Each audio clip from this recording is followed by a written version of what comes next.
eu tinha um assunto para tratar. Eu não sei se de repente ele pode ser um pouquinho mais longo.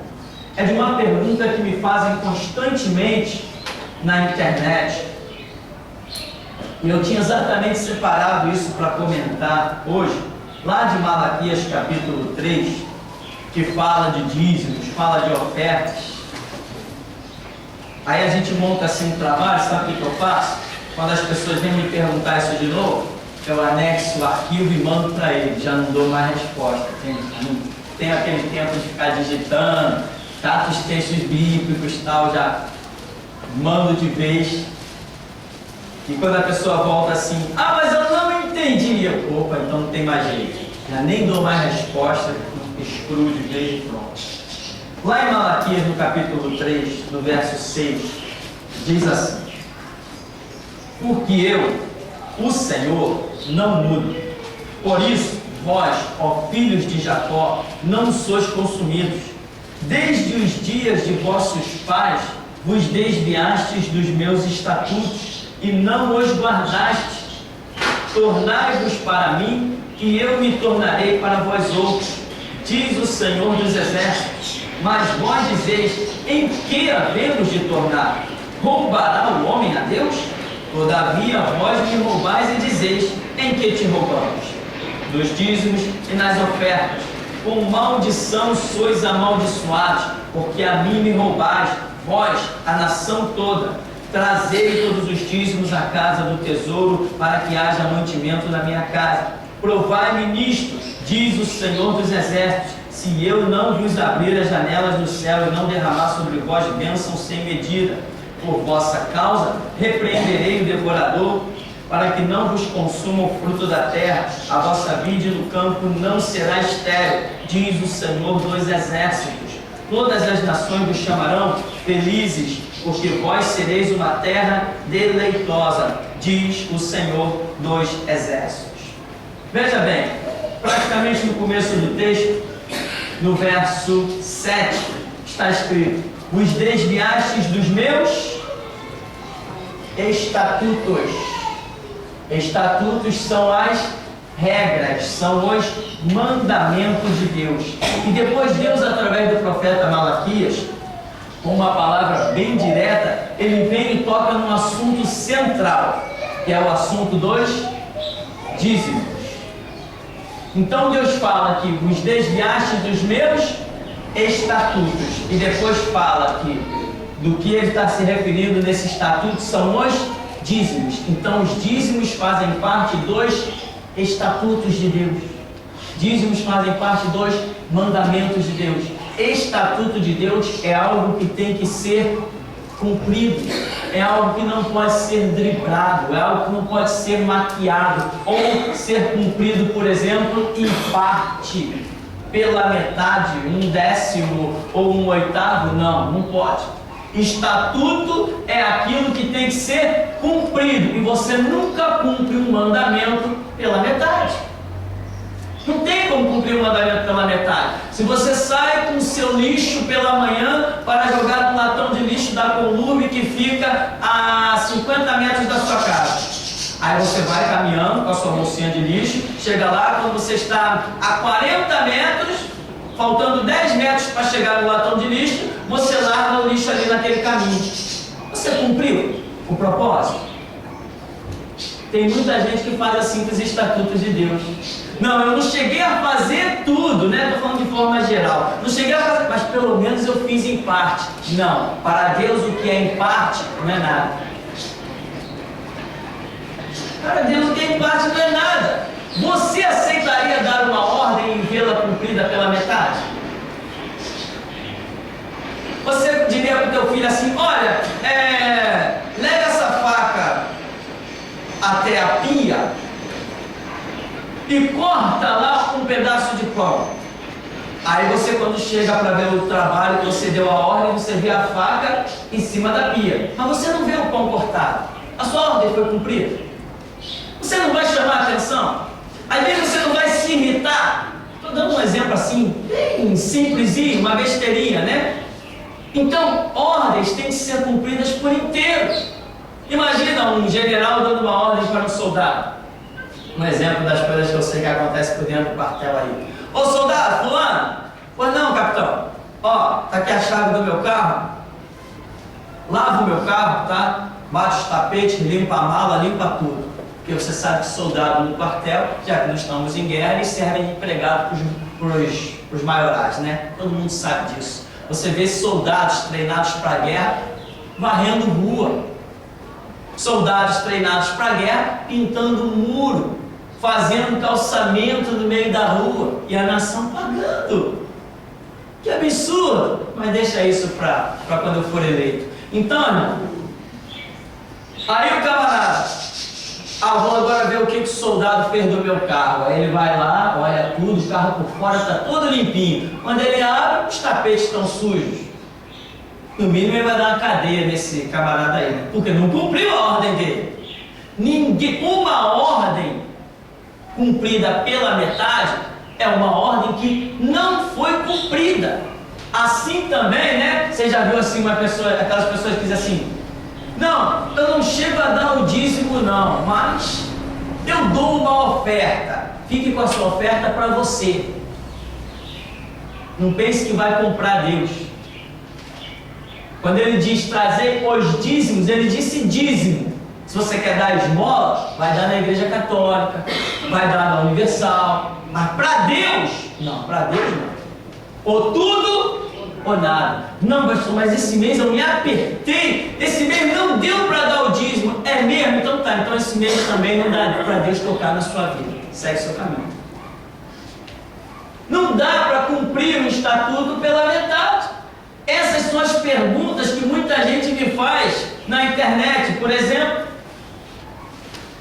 pastor, eu fiz um propósito com Deus de usar o meu dízimo para dar esmola para os pobres, para comprar folheto, para isso, para aquilo outro. Eu fiz esse tratado com Deus. Tá bom, você fez o tratado com Deus. Então Deus anulou a palavra dele. Em que tratado ele fez contigo?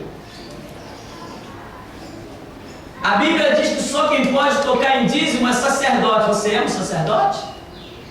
Ah, pastor, todos nós somos sacerdotes. É mesmo para ministrar no altar? Todos somos sacerdotes para ministrar Cristo Jesus. Mas para tocar nas coisas do altar? Você tem liberdade de abrir aquela caixa ali de dízimo? Você tem liberdade de vir aqui pegar esse microfone? Você tem liberdade de pegar esse púlpito? Então você não é um sacerdote como eu sou um sacerdote. Somos todos sacerdotes, estamos todos debaixo do mesmo sangue. Mas eu nunca vi 2 Moisés, nem 5 Elias. Também o mundo teria sido transtornado, né? Tinha virado uma bola de fogo com 5 Elias pela rua. Ou quem sabe os 3 Tupirani espalhados pelo mundo. Então, meu irmão, presta atenção. O estatuto ele tem que ser cumprido por inteiro. Alguém já me perguntou aqui nesse lugar: não, mas se eu ver alguém necessitando de uma esmola, eu estou caminhando para a igreja, eu estou com o dinheiro do dízimo no meu bolso, eu vejo uma pessoa pedindo esmola, eu não posso tirar 10 reais daquele dízimo, 15, 20 reais e dar para aquela pessoa? Depende. Você é um sacerdote com autoridade para mexer naquele dízimo? Se fosse eu poderia, mas você pode? Se fosse eu poderia. Eu tenho autoridade para mexer nos dízimos que você tem? Mas eu vou deixar a pessoa morrer da fome? Meu irmão, não sei o que você vai fazer. Mas o dízimo, a Bíblia diz que tem que ser administrado pelo sacerdote que ministra no altar. Lembra da nação de Israel que tinha uma tribo, a tribo de Levi? Deus repartiu terras para todo mundo. A tribo de Manassés, a tribo de José, a tribo não sei de quê. Todas as tribos tinham as suas possessões. E a tribo de Levi? Não tinha terra. Senhor, nós vamos ficar sem terra? Vocês vão administrar o dízimo. Ou seja, todas as nações iriam trabalhar, iriam plantar, iriam colher, iriam cuidar de rebanhos, iriam trazer os dízimos para a tribo de Levi. E eles administrariam isso no sustento da casa do Senhor. A quem tivesse que ajudar, a quem tivesse que dar esmola, isso seria numa tribo de Levi. Eles eram separados para ministrar no altar. Eram os descendentes de Arão. Levi, Arão. Então, eles trabalhavam, as outras tribos trabalhavam, entenda isso, tá, meu irmão? O trabalho não é uma maldição. Algumas pessoas podem interpretar mal uma pregação que eu tenho aí, né? Acho que é as duas servidões. Veja bem, duas servidões. O trabalho, Deus disse, dentro de um contexto de maldição. Mas mesmo dentro de um contexto de maldição, em se tratando do cumprimento de uma ordenança de Deus, é bênção. Dá para entender? Eu acho que é muito fácil, né? Então, aquelas tribos iam oferecer dízimo. De quê? Do seu trabalho, do seu suor, do calejar das suas mãos. E com este trabalho, com esse calejar abençoado por Deus, Deus iria usar a tribo de Levi para sustentar outros que não tinham terras, não tinham possessões, que estavam passando por dificuldades. Ia usar para administrar o louvor de Deus, confeccionar instrumentos, ornamentar a casa do Senhor. Tudo isso fazia parte. O templo de Israel, quando o Babilônia invadiu lá, estava ornamentado de ouro e prata. Sabe por que a Bíblia diz, olha, em verdade nos digo que não ficará aqui pedra sobre pedra que não seja derribada? Sabe por quê? Em cada passagem dos tijolos tinha ouro. Os romanos, quando invadiram Jerusalém para derrubar o templo, eles com um punhal quiseram pegar aquele ouro. Então, para pegar o ouro que estava entre os tijolos, eles tiveram que derrubar todas as pedras. Aí Jesus, sabendo disso, disse assim, não ficará aqui pedra sobre pedra que não seja derribada. Porque ele sabia que os inimigos viriam e iam querer pegar o ouro que estava entre os tijolos. Não sobrou nada. Então, meu irmão, um mandamento, outra coisa. Nós vemos Deus dizendo assim, com maldição sois amaldiçoados. Pelo que nós vemos aqui a Bíblia dizer, já nos dá a entender que dízimo era uma questão antiga. Porque Deus vem cobrando. Deus não está a partir daqui criando um mandamento. Olha, a partir de hoje vós me trareis o dízimo. Não, Deus está dizendo assim, vocês têm me roubado, porque não têm entregado o dízimo. Então vocês são amaldiçoados. Deus nunca amaldiçoa uma pessoa se ela não estiver transgredindo os seus mandamentos. Pois a Bíblia diz que a maldição sem causa não virá. E só existe uma causa de maldição, que é a quebra de um mandamento. Se não existir quebra de mandamento, não existe causa para a maldição. Aí muita gente diz assim, mas no Novo Testamento, nós não vemos Jesus falar de dízimo e oferta. Bom, eu vejo e vejo muito. Eu vejo Jesus, eu vejo Pedro, eu vejo Paulo, eu vejo Tiago, eu vejo João, eu vejo todos eles falando disso o tempo todo. Mas, se algumas pessoas não identificam, eu costumo mostrar o seguinte, eu costumo fazer uma cruz e dizer, aqui está o Antigo Testamento e aqui está o Novo Testamento. Nós temos que examinar o que passa pela cruz de Cristo e permanece, e o que não passa pela cruz de Cristo, o que é detido. Um grande exemplo que eu uso é o sábado. Nós vemos o sábado chegar na pessoa do Senhor Jesus e ele, com 1000 argumentos, rejeitar, condenar as atitudes dos judeus, e Jesus autoriza os seus discípulos a curarem no sábado, a trabalhar no sábado, e diz que o sábado foi feito para o homem, não o homem para o sábado, e diz, olha, aqui está alguém que é maior do que o sábado. Ou seja, eu entendo que Jesus fez coisas no sábado e me autorizou. Então no Novo Testamento eu não guardo sábado, não guardo dia nenhum. Nem domingo, como muita gente pensa, né? Eu não guardo domingo, eu não guardo dia nenhum. Eu uso todos os dias para louvar e engrandecer ao meu Deus. Agora, os dízimos. Nós vemos que os dízimos chegam até a cruz de Cristo, e Jesus vê no Novo Testamento uma mulher viúva, que ela dá 2 moedinhas no gasofilácio. Alguém diz assim, essa mulher é tão pobre, ela não podia dar mais? Só essas 2 moedinhas?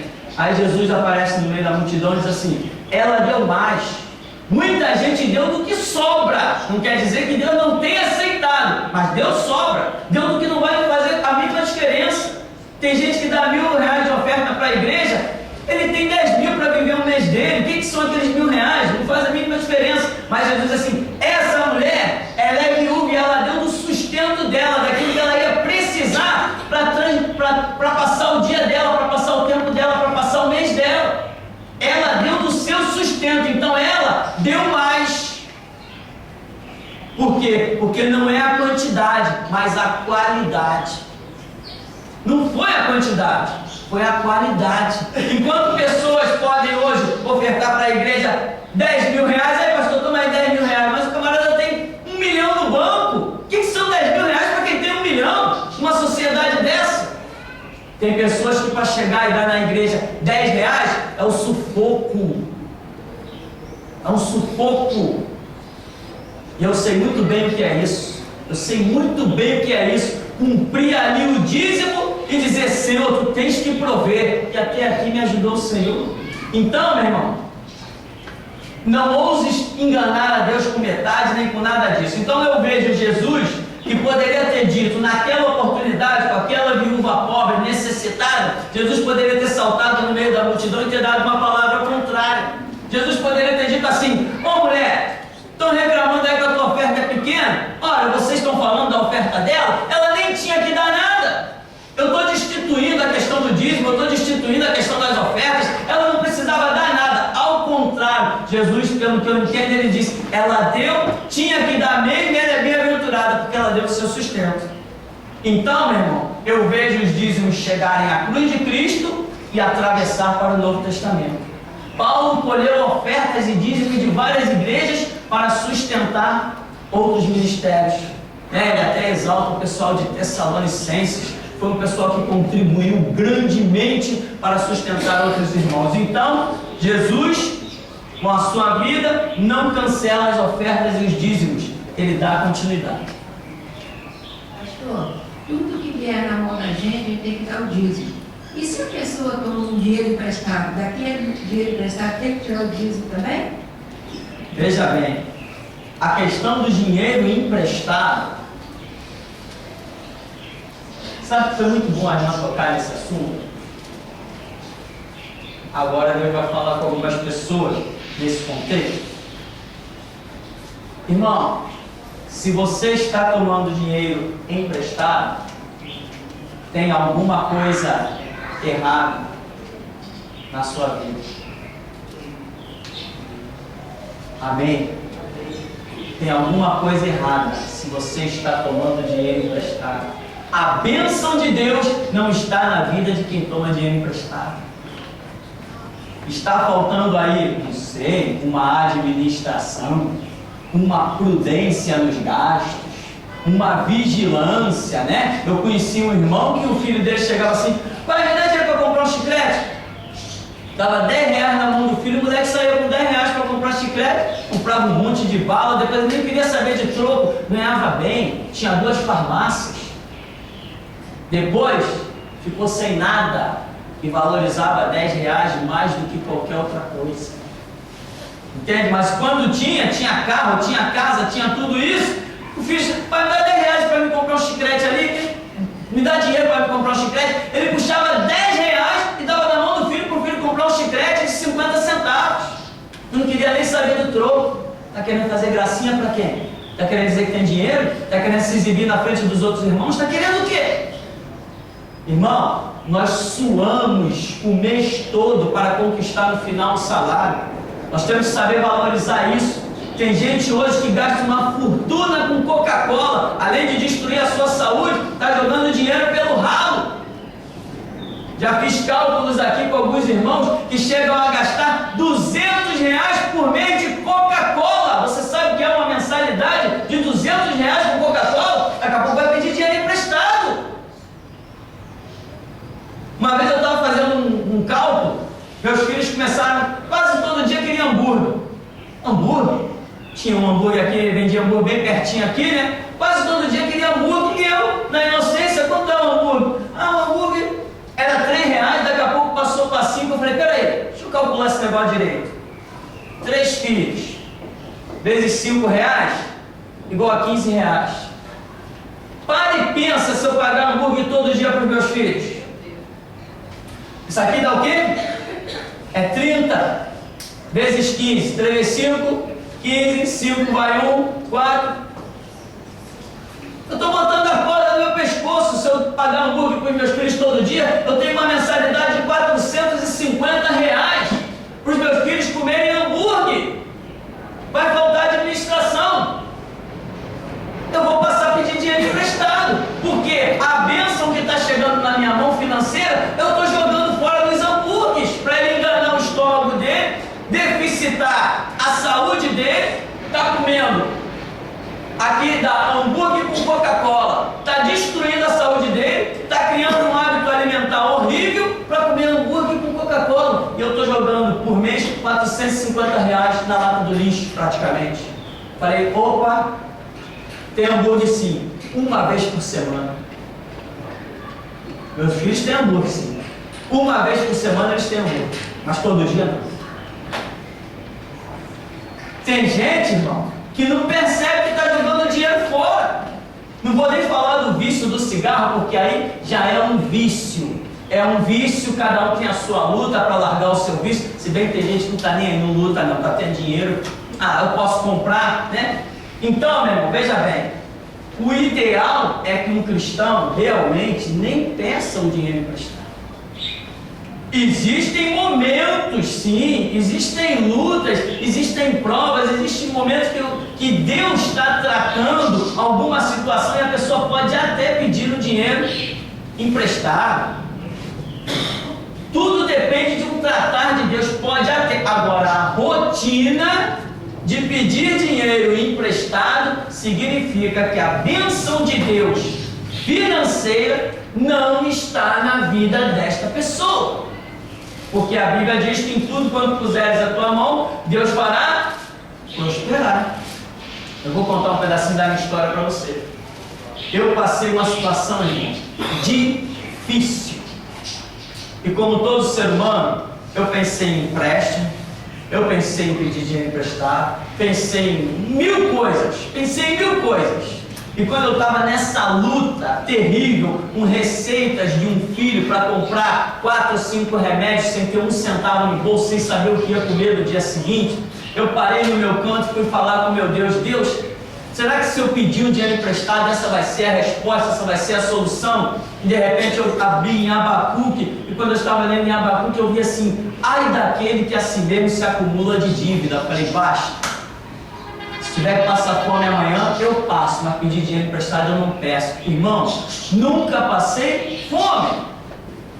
Todo dia na minha mesa chegava aquilo que era suficiente para mim e para a minha família. E até aqui me ajudou o Senhor. Hoje eu sou uma pessoa que posso dizer, nunca pedi dinheiro emprestado, e tem mais. Já houve dias que eu não sabia o que ia comer no dia seguinte. Passei meses inteiros comendo sim, arroz com macarrão e queijo ralado. Passei meses inteiros comendo isso, mas nunca pedi dinheiro emprestado, porque essa palavra colocou uma corda no meu pescoço. Ai daquele que a si mesmo se acumula de dívida. Eu falei, então, se é a tua palavra, o Senhor proverá. Eu sei que eu ando com o Senhor. E proveu. Hoje, nós temos uma casa para morar, eu não tinha nessa época. Nós temos carro para andar, eu não tinha nessa época. Nós temos tranquilidade, posso até pagar hambúrguer para os meus filhos, Coca-Cola, não todo dia.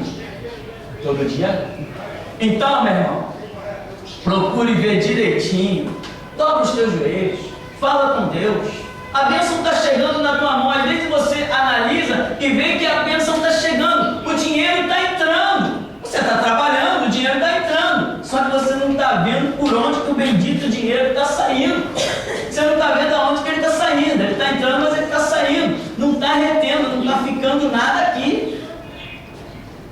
É uma questão de quê? Prudência, revelação. Às vezes tem coisas dentro da nossa casa que ali trouxe uma influência maligna, você não sabe, um presente que você ganhou. Uma coisa que você comprou numa loja dessas de Umbanda consagrada ao diabo, e ali existe uma artimanha do diabo minando a sua casa, minando os seus recursos. Isso aí também existe. Você faz uma oração, Deus revela qual é o problema, você se livra dele. O problema pode ser hambúrguer todo dia, mas o problema pode ser apenas uma coisa que tem consagrada ao diabo, que está lá dentro da tua casa e você não discerniu.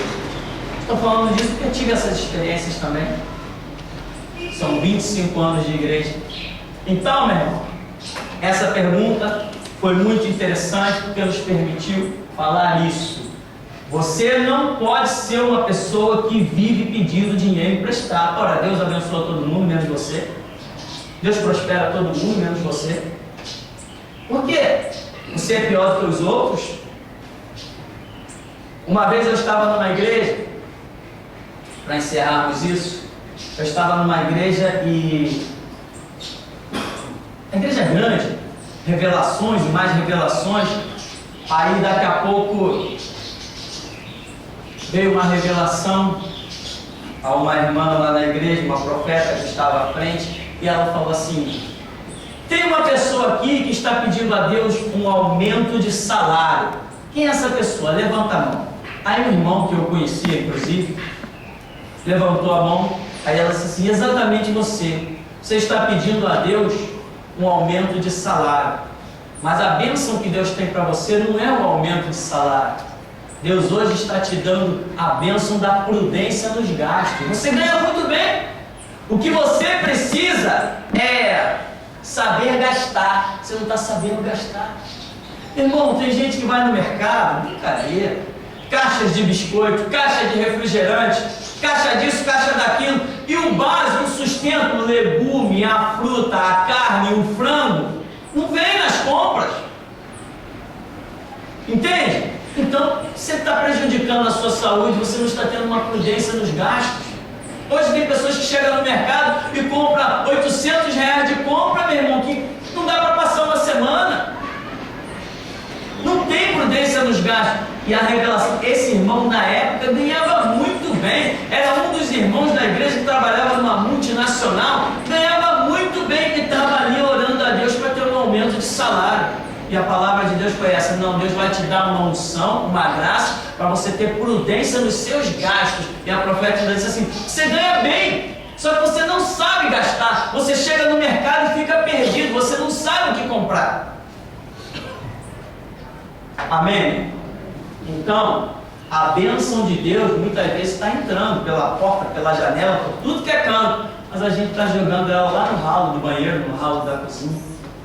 Tem que saber isso também, né? Pastor, estou sempre no vermelho. Vamos orar. Pode ser uma maldição. Pode ser uma maldição. Sabe o que pode ser uma maldição? Tem um camarada aqui no bairro Santo Cristo. Esse camarada está envelhecendo sem conseguir um emprego. E ele está debaixo de maldição. Eu sei que ele está debaixo de maldição. Pediu, fez uma tramóia com uma pessoa e o cara era crente. E o cara fez uma oração: enquanto não te arrependeres, tu vai sempre viver no vermelho. Esse camarada nunca conseguiu um emprego. Todo dia eu passo por ele e ele não consegue um emprego. Tudo que é porta que ele abre é fechado. Ele vive na dependência de quem dê a ele um prato de comida. Porque ele fez uma tramóia com um crente. O camarada entregou ele na mão de Deus. Enquanto ele não manifestar arrependimento, a maldição não será quebrada. Se você não está vivendo uma maldição, vamos orar. Pode ser uma coisa com influência maligna que esteja dentro da sua casa. Pode ser, o que mais que eu falei há pouco? Pode ser que você não tenha prudência dos seus gastos, né? Tem gente que todo dia está no restaurante. Irmão, nós não vivemos numa sociedade para todo dia estar no restaurante. Não, pastor, mas eu detesto cozinha. É mesmo? Por que casou? Não sabia que mulher casada vai para a cozinha? Mulher solteira dá seu jeito, mas mulher casada tem que ir para a cozinha. Ainda mais depois que nasce os filhos. Já pensou? 3 filhos nas costas, vou para o restaurante. Você tem dinheiro, você tem. Se você gastar, vamos dizer, R$30, que é bem mais, R$30 por dia no restaurante, você já tem uma mensalidade aí de 300. Isso é o mínimo do mínimo. Pastor, pode ser também negociando dízimo, né?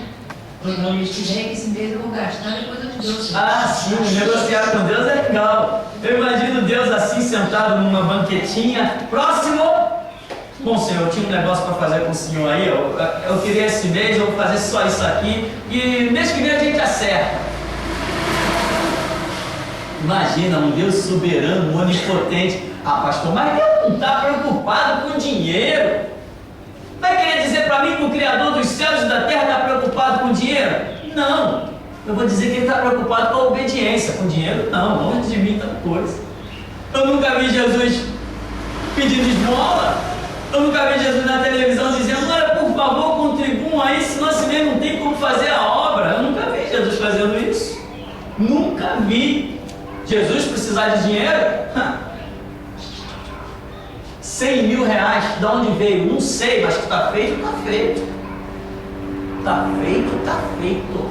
Então, meu irmão, Jesus não precisa de dinheiro, mas de obediência precisa. Amém? Temos perguntas ou encerramos?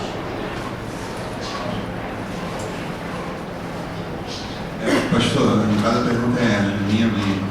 Olha só, pastor, será que esses crentes assim, que são tão valentes, tão sábios, que arrumam assim 1000 pretextos para não entregar o dízimo a Deus, por que será que eles não contestam o que o Estado cobra por mês de tributo, que às vezes chega a 50 ou então até mais da renda dele? E o Estado, ele não dá um mandamento, o Estado é uma imposição dele. Por que será que ele não contesta o Estado e a Deus ele esnoba Deus? Então será que o Estado é digno de temor e Deus é palhaço? Justamente, né? O Estado é digno de temor. Não, se eu não pagar o meu IPTU, se eu não pagar, a Light vai me cortar minha luz, a SEDAI vai não sei o que, vai explodir o meu hidrômetro, e esse papo todo. Mas ela não tem a visão espiritual, de que se o espiritual dela vai mal, tudo o resto, meu irmão, vai mal, é um caos, é uma catástrofe. O que tem que estar bem em primeiro lugar é o espiritual.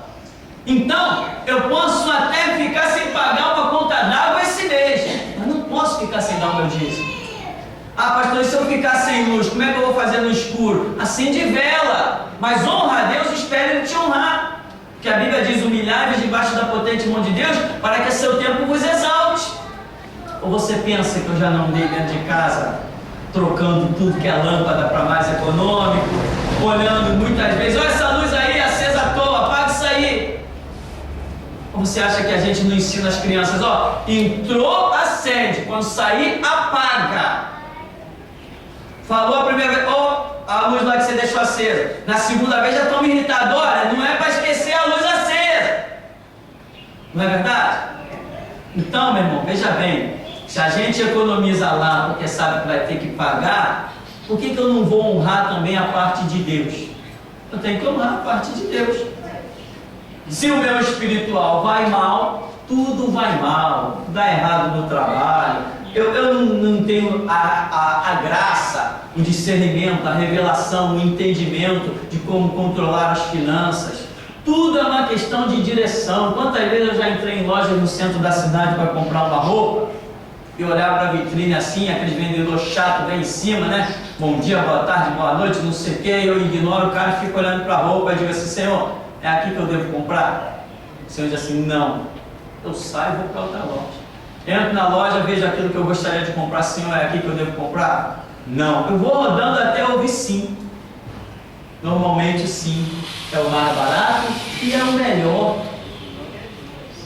Meu irmão, isso não é piada. É o mais barato e é o melhor.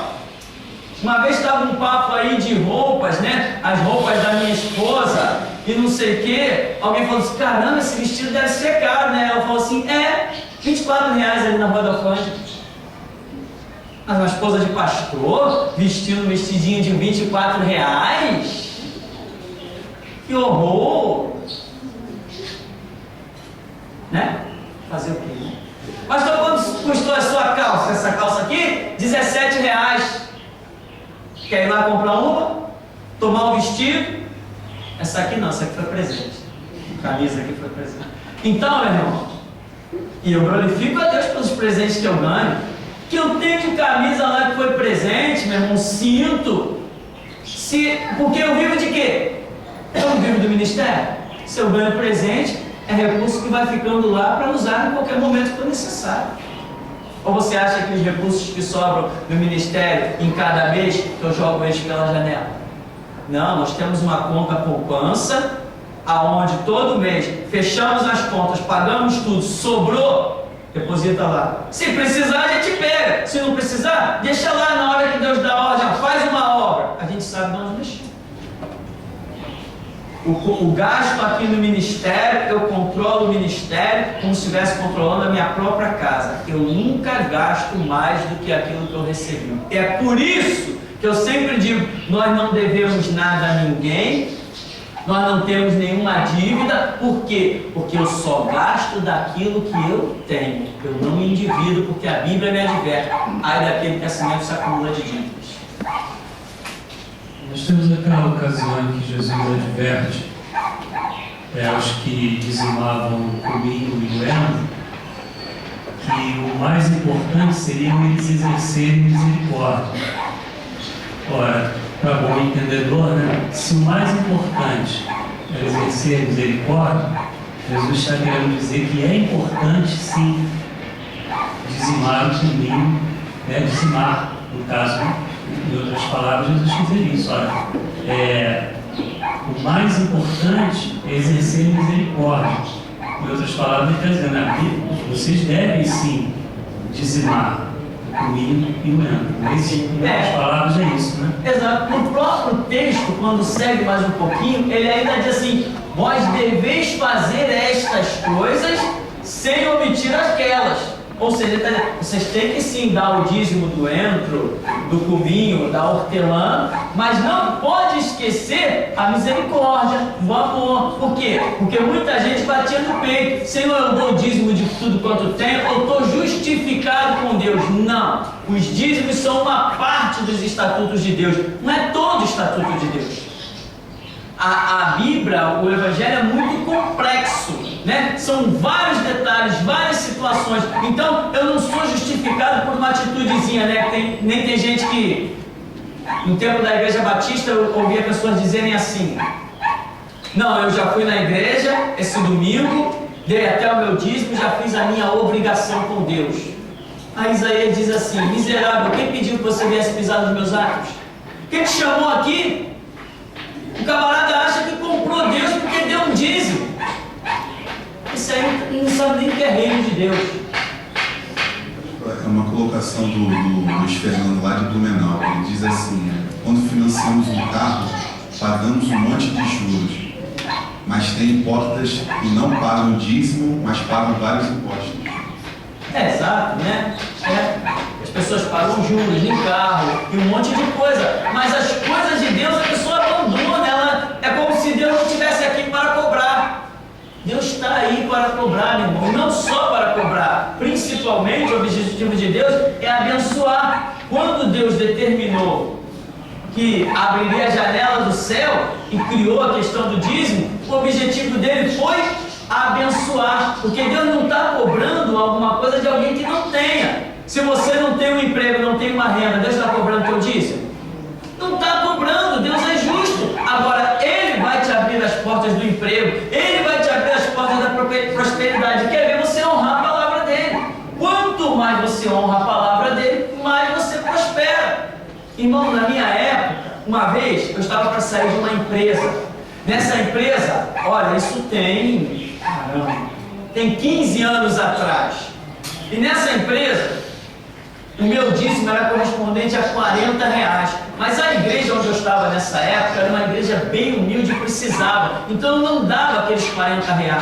Eu dava com dízimo R$50. Era me esgotando, sabe? Eu era solteiro na época e eu falei: o que eu tiver aí, o que eu puder dar, eu vou dar. Na minha ali, chegava lá e ofertava. Nunca falei nada com o pastor, nem o pastor tem satisfação do meu dízimo, não. Exatamente como é aqui. Eu não sei quem dá dízimo, nem quem deixa de dar. Não tem envelope, não tem livro de ouro, não tem nada dessa palhaçada para ninguém assinar, porque a mim não me interessa. Não é a minha palavra que cobra dízimo, é a de Deus. Não sou eu que vou abençoar ninguém, é Deus. O compromisso é dele, a honra é dele. Então, uma vez eu estava para sair da empresa e eu fiquei preocupado. Olha a minha preocupação. Eu falei: caramba, a igreja está precisando desse meu dízimo.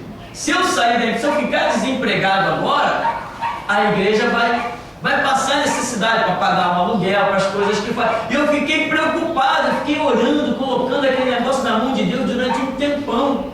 Entende? Até que chegou mesmo a hora de eu sair daquele emprego. Quando eu saí, graças a Deus, a igreja já estava em outro nível, já não estava dependendo daquela minha oferta, já conseguia pagar o aluguel dela. Então, eu tinha essa preocupação.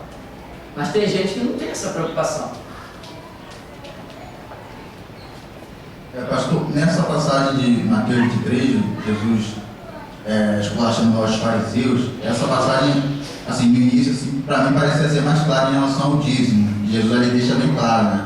Você tem que fazer essas coisas sem omitir aquela. Sim. Sim. Aí, eu já ouvi os argumentos de algumas pessoas dizendo em relação a essa passagem explicitamente, que Jesus, né, viveu no tempo da lei. Então ele estava cumprindo a lei, porque o dízimo é do Antigo Testamento.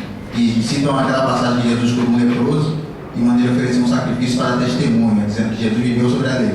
Só que o que Jesus ensinou, pelo menos isso que eu entendi, como ele falou lá, né? A lei durou até João. De João em diante está sendo pregado o Evangelho. Então o que Jesus ensinou não é lei, é o Evangelho. Então, no caso, quando ele ressuscitou e dizia que todo mundo ia pregar o Evangelho, foi o que ele ensinou, e não o que ele ensinar dali para frente. Sendo que, assim, eu até pedi para o senhor, assim, em relação a essa questão de Jesus viver pela lei, não só em relação ao dízimo, mas essa questão de Jesus viver, Jesus ser o cumprimento da lei, em relação a ele dar algumas palavras que, assim, dá a entender de que ele está tratando em relação à lei, quando ele diz ali na própria passagem de Mateus 23, quando ele fala, né, fazer o que eles fazem, o que eles mandam, mas não os imiteis, né? No caso, nós os fariseus ele estavam gritando, estavam ensinando a doutrina de homens e tal. Exato, Carlos. O que acontece é o seguinte: tem conceitos na lei, conceitos que iriam permanecer no Novo Testamento, né? Então esses conceitos do Antigo Testamento é aquilo que Jesus não se preocupa em dizer, olha, não faz isso aí não. Por exemplo, o sábado é um conceito que ele não ia querer no Novo Testamento. Jesus foi radical contra o sábado, chegou a chamar os homens de hipócritas. Vocês hipócritas, se vocês tiverem um boi e no dia de sábado ele cair numa cova, vocês não iam lá tirar ele? Porque o boi tem valor financeiro. Então, vocês são hipócritas. Quanto mais vale um homem do que um boi.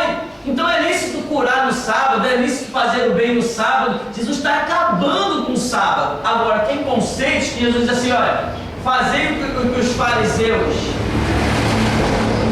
Na cadeira de Moisés estão os escribas, estão os fariseus. Fazei o que eles dizem, fazei o que eles ensinam, porque na cadeira de Moisés só poderia sair o quê? A palavra de Deus. Na cadeira de Moisés só pode fluir a palavra de Deus. Jesus falou assim, faz o que eles dizem, ou seja, os conceitos da palavra iriam atravessar para o Novo Testamento. Não atravessaram? Não matarás, está escrito onde? No Novo Testamento, não vale. No Antigo Testamento, não vale para o Novo. Não adulterarás, não vale para o Novo. Não dirás falso testemunho, não vale para o Novo. Não cobiçar as coisas do teu próximo, não vale para o Novo. Então tem conceitos da cadeira de Moisés, muito em especial no Antigo Testamento, aquilo que Deus recebe no Monte Sinai e na administração do povo, tem conceitos ali que iam continuar valendo no Novo Testamento. Então Jesus não se opôs a isso. Olha, faz o que eles ensinam, mas não anda de conformidade com as suas obras. O que seriam as obras? Aí já é outra questão. Jesus vê os ensinamentos que eles têm da cadeira de Moisés, mas olha as obras dele, não condizem com o que eles pregam. Então Jesus está alertando para os conceitos da palavra que permaneceriam, como tantos que nós temos visto aí. Agora, na questão dos dízimos, por exemplo, nós vimos aquelas vários detalhes, inclusive como foi dito mesmo aí em Mateus 23, né? Jesus está mostrando, vocês devem fazer estas coisas, os dízimos, sem omitir aquelas. Então, várias vezes que Jesus está falando de conceitos do Antigo Testamento, nós conseguimos detectar, observando que depois das coisas serem provadas na cruz de Cristo, algumas delas não ultrapassam, como o sábado, por exemplo, outras, porém, vão adiante e continuam servindo como conceitos de vida também no Novo Testamento. Isso é o que nós vemos redundantemente. Tem uma pergunta aqui do Luiz lá de Blumenau, uma outra também da Sônia. Ele pergunta assim, é errado guardar dinheiro no seu conhecimento bíblico? Não, se tiver alguém lá sobrando e quiser guardar, pode mandar para mim, né? Pode mandar que eu guardo para ele, né? Como é o nome dele? Luiz Fernando. Se estiver sobrando aí, manda que eu guardo para você. Aí, pastor, tem uma colocação do Felipe, lá de Caxias, ele fala assim, pastor, muitas pessoas dizem que dízimo não é dinheiro e ficam fazendo comparações de antigamente, quando os dízimos eram dados de ervas. Enfim, a pessoa fica tentando dar uma volta em Deus. Nós vamos encerrar aqui, né? O que acontece?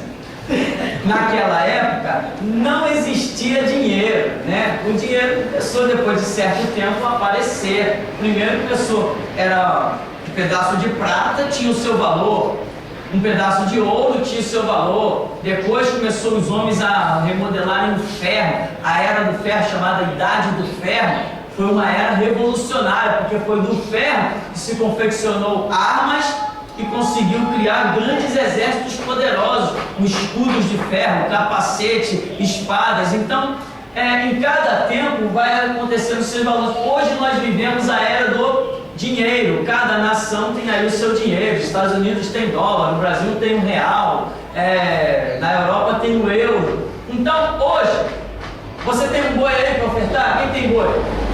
Não tem boi. Você tem os pães de cevada para ofertar? Não tem. Você tem um carneiro? Não. O que você vai ofertar então? Se você ofertasse um boi hoje, o que eu ia fazer com ele? Eu ia botar ele aonde? Pelo menos um churrasco eu vou fazer, né? Está entendendo, irmão? Então nós temos que acompanhar mudanças lógicas. Então, bem como ele foi dito ali, alguns hipócritas querem dar uma volta em Deus, né? Não, na época dos dízimos não existia dinheiro, tá? Mas agora existe. O que era a transação comercial daquela época, o boi, a ovelha, a cevada, o trigo, hoje é o dinheiro, né? Alguém por acaso vai pegar um boi hoje para trocar num computador? Não, você pega dinheiro e compra as peças de um computador. Então, se a pessoa não é capaz, não tem a sensibilidade de ver uma mudança dessa, o que nós temos para ensinar uma pessoa dessa? Não tem mais nada para ensinar, né? Então, naquela época, se ofertavam outras coisas. Depois, as sociedades começaram a criar dinheiro, domínios dos impérios, impor uma moeda. E hoje, graças a Deus, eu diria, né? A onisciência de Deus é tão tremenda, o poder de Deus é tão tremendo, que hoje, por exemplo, não adiantaria nós termos aqui muitos bois e muitas vacas.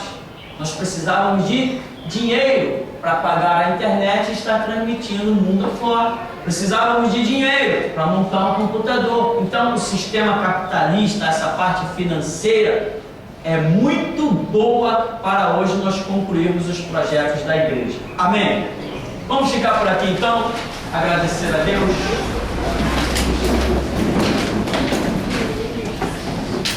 Amado Deus, Pai querido, nós te glorificamos por esta manhã. Ó Deus, pedimos que a tua bênção recaia sobre as nossas vidas, a bênção da administração que estava sobre José, ó Deus. Se naqueles 7 anos de fartura, José não tivesse tido a prudência de guardar o trigo em celeiros, ampliar maiores celeiros, ó Deus, quando viesse, ó Deus, o tempo da escassez, ele não poderia nem sustentar a si mesmo, que dirá sustentar toda a terra. Então dá também a nós a prudência de José, ó Deus, a administração, e faz com que tudo que as nossas mãos vieram a tocar, ó Deus, possa prosperar, e assim o teu Espírito vá falando em nosso meio, dirigindo, abençoando, coordenando os nossos pensamentos, nossos sentimentos, nossas atitudes, ó Deus, porque os mercados estão aí, ó Deus, mas nós devemos saber o que comprar, ó Deus, porque os supérfluos da vida, ó Deus, as luxúrias nos atraem, as falsas aparências, por isso, ó Deus, nos dá a prudência de que loja entrar, o que comprar, como usar os recursos que o Senhor nos tem dado, porque certamente, ó Deus, a tua bênção nos enriquece e não acrescenta dores. E se temos andado na tua palavra, a tua prosperidade está sobre nós, ó Deus, e ela diz que nós, ó Deus, emprestaríamos a muitos, mas de ninguém tomaríamos emprestado. Ó